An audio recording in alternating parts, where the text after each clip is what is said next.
Allô, je m'appelle Gabrielle Marois. Moi, je me suis inscrite à l'AED en 2024 alors que je faisais une maîtrise en environnement.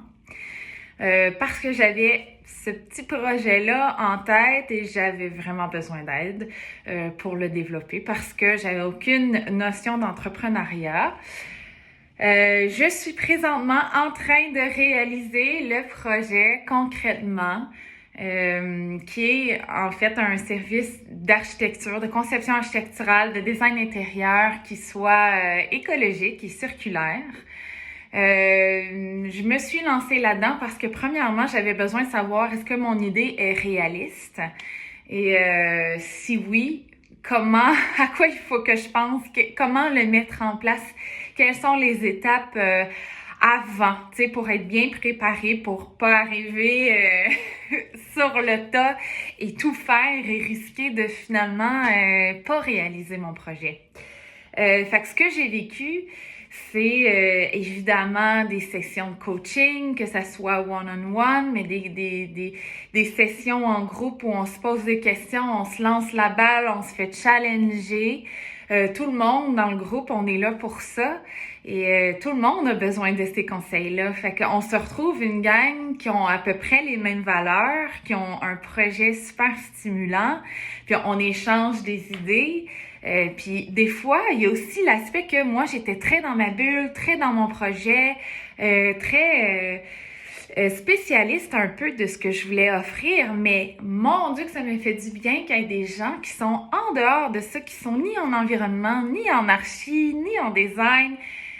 Il y avait, parce qu'ils avaient un regard extérieur, ils m'apportaient des idées nouvelles, d'autres dimensions auxquelles j'avais pas nécessairement pensé. Fait que ça, c'était vraiment rafraîchissant. C'est ce que le travail en groupe m'a permis de développer finalement. Évidemment, moi, mon regard sur la démarche, c'est que c'est sûr que ça va nous sortir de notre zone de confort. C'est sûr et certain. Il faut s'attendre à ça. Mais en même temps, maintenant que j'ai terminé, je me dis, on peut pas entreprendre un projet comme ça si on n'est pas prêt à se faire sortir de sa zone de confort, tu sais.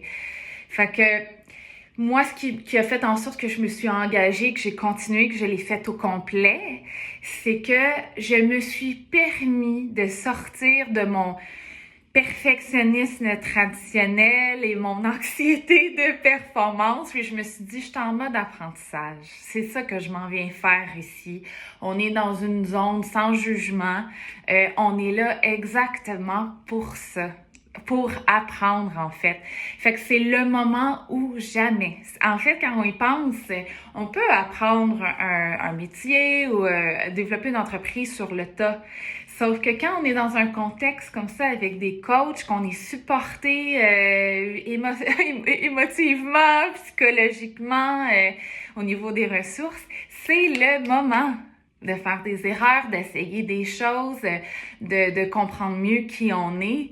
Fait que ce qui fait que j'ai continué jusqu'au bout et voilà, ça fonctionne. Pour moi, j'ai un projet, j'en suis au balbutiement. Je me suis trouvé une partenaire qui avait les mêmes valeurs que moi et on fonce, on développe notre service, on développe notre branding, puis on a déjà des contrats, on travaille bien. Fait que ça a vraiment fonctionné pour moi.